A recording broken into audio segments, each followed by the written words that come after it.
Днес сме, как беше бе, 12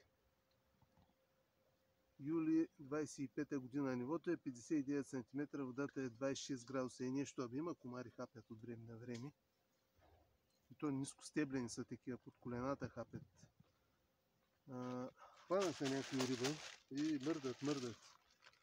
Тук се хвана някоя друга риба, платички и таранки. Лошото е, че нивото много падна и рибата се дръпна.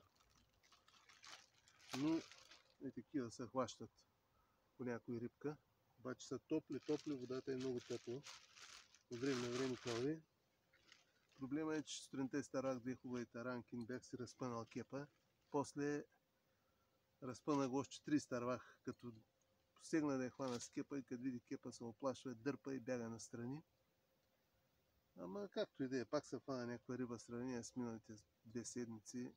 Днеска пак е добре. Има и трига калваните, изтървани риби, хванати риби, имаше и ялови калваните, някой друго. Тъй, че добре беше. Лошото е, че едно хубаво място, където се ходеше за риба, го заградиха и вече не може да се ходи за риба, пък там на ниска вода се фащаш хубава риба. Ама какво да правим? Връщаме се по старите места, които все още работят. Тъй, че денят беше хубав. Щом сме за риба, значи денят е хубав. Така е.